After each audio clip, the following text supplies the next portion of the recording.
Carthage must be destroyed. Here in front of me, in this box with this kind of mossy and stone-based look, is the openings of the Pathfinder battle, Ruins of Lastwall. This is the Cemetery of the Fallen. These are pre-painted pieces, and I thought I'd just do a little bit of a review video on them here. Now, this kind of pre-painted stuff, I normally wouldn't buy, unless it was maybe Gale Force 9. I kind of like their stuff a little more. And I don't think I'd normally go out of my way to get Pathfinder stuff or even do an unboxing or a review video on it. However, my wife is putting together a photography project, and she is taking pictures that involve some miniatures, and she wanted to get a cemetery thing going. So she needed a cemetery, and she went out and, well, she sent me out rather, and she wanted to get a cemetery, and this was pre-painted in the box. I said, look at this matches the size that you want for your photos, and guess what, it matches my 28mm fantasy guys for the photos. So she liked it, and I thought I could maybe find use for it later in wargaming. So we went and bought it, and I thought, you know what, I've opened it, but I'm still going to do a little bit of a box review on the product here. So this Pathfinder set is obviously for their Pathfinder series. WizKids has a bunch of Dungeons and Dragons and Pathfinder miniatures, some of which are pre-painted, some of which are pre-primed, so you yourself just have to go ahead and paint them. This is one of their kits here. It is the Cemetery of the Fallen, as I mentioned. It comes pre-painted. It costs, I think it was about $70 at my local store. Canadian dollars, that is, 70 Canadian dollars. It is very simple, I'm gonna say. It looks like really simple dry brushing, really simple painting and put together. But I'll show you guys each piece here and talk about each little section. So just for scale purposes, I see some dog here there.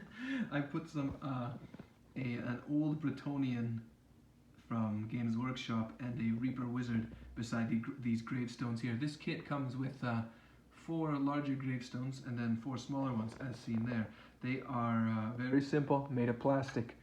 It's a rather cheap plastic. I don't think it's as cheap as the Bones plastic.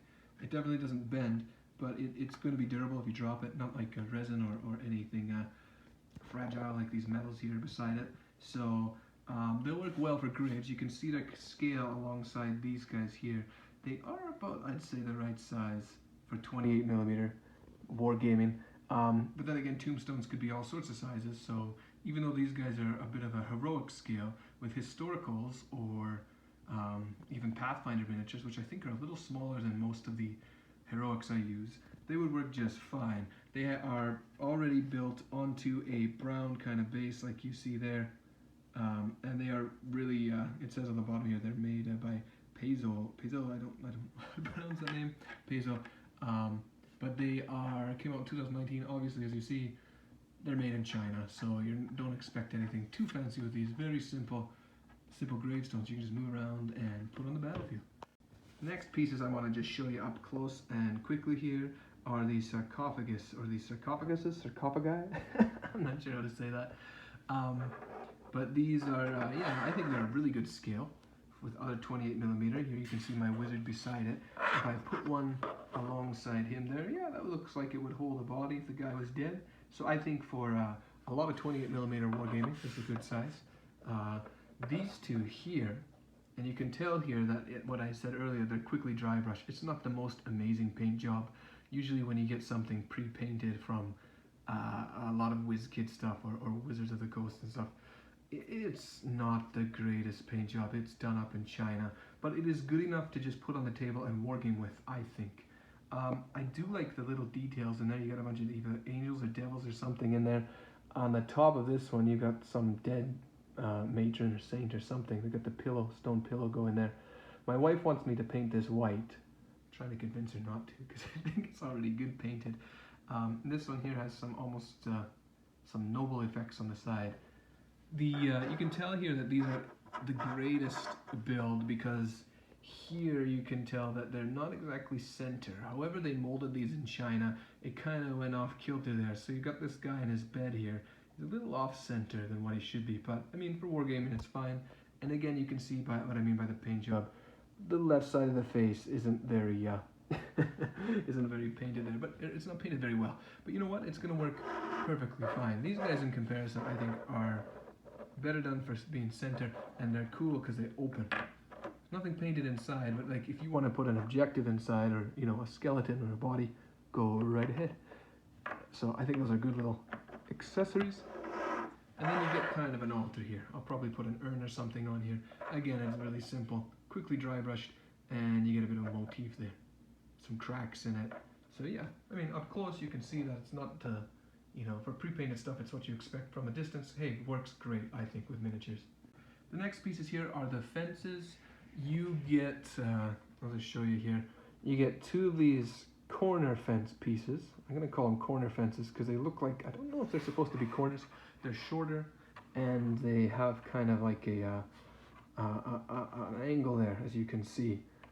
You get two of those. You get four of these longer fences. And you can see how they sit. They just have one kind of stone pillar or column at the end. And then what they're supposed to do when you set it up is you just simply put it beside another column and you get the effect that they're one. It's not totally convincing if you go up close because obviously there's a gap there, but for just gaming purposes and distance, it works fine, right? It's a modular kind of effect. These fences themselves, like the pillar is fine and the base and its earth there is all right, but this plastic here that's got this kind of it's got this iron look on it. It's very flimsy. It's not very strong. I'm not too entirely impressed with it, but it's really weak. You can see I've only touched this a second time, and you can see with packaging some of the pieces have bent.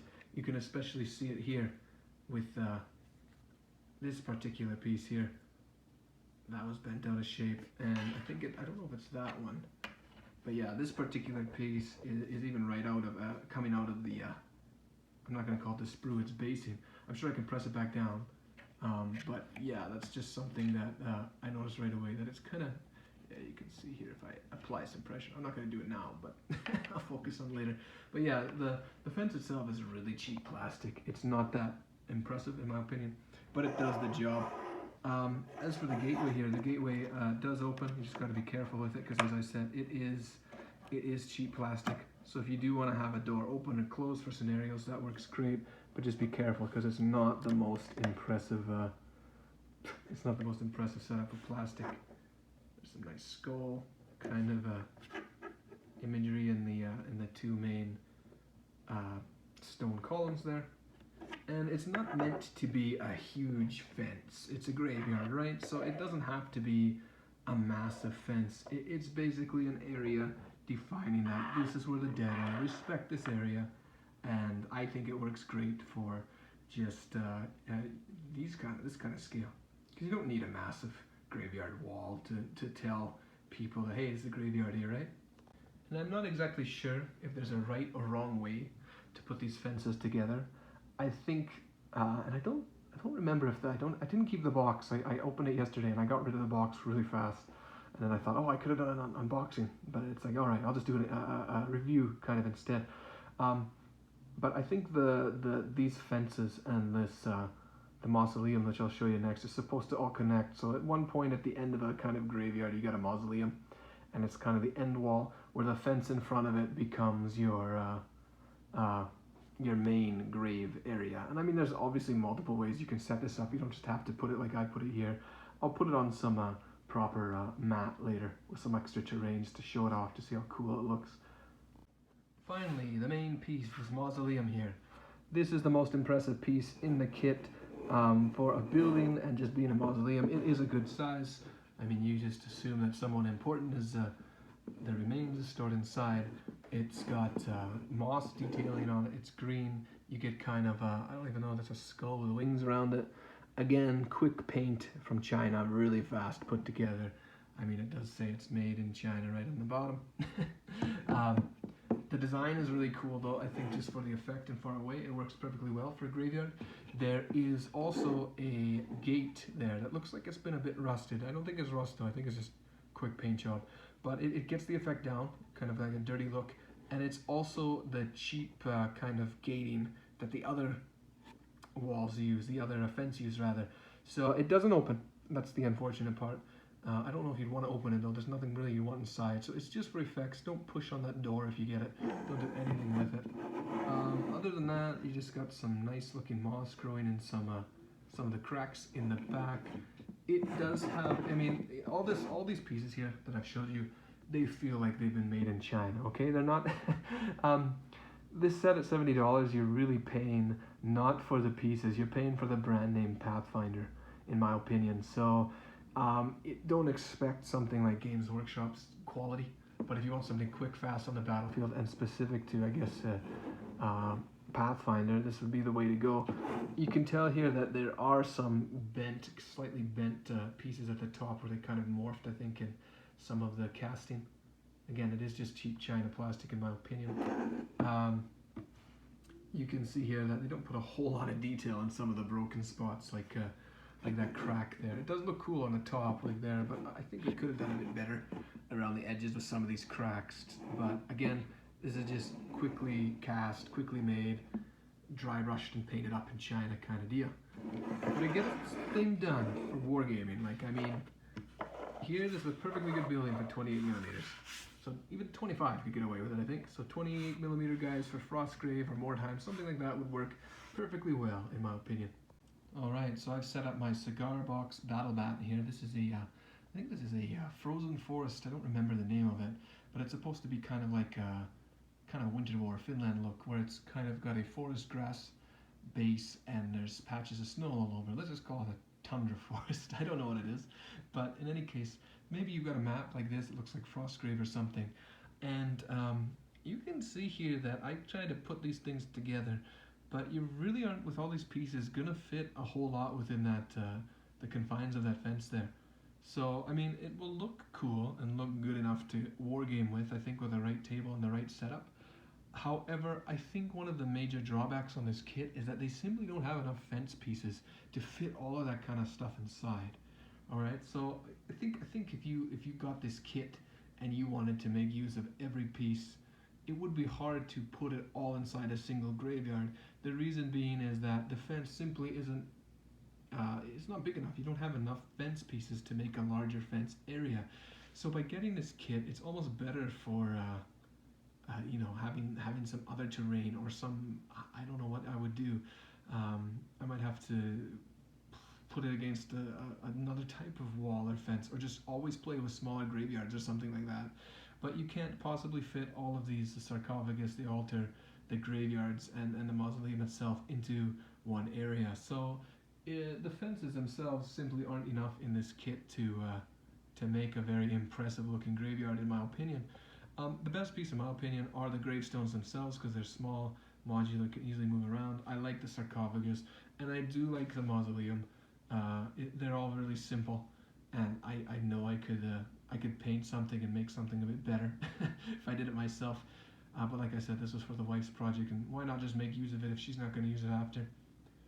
So yeah, my only, like I said, the only kind of drawbacks that I think what this kit has is for playability is that the fence, there's just not enough fence pieces in this kit to include everything if you want to include it. So unless you want to, like, you know, have a fenced off mausoleum, some sarcophagus inside, and then you build a graveyard around it on the outside. That's kind of like, you know, the outside is a public access graveyard where the centerpiece is the mausoleum with a fence around it to kind of mark it as special. Yeah, other than that, I think it's an alright kit despite some of the other issues I said I had with it.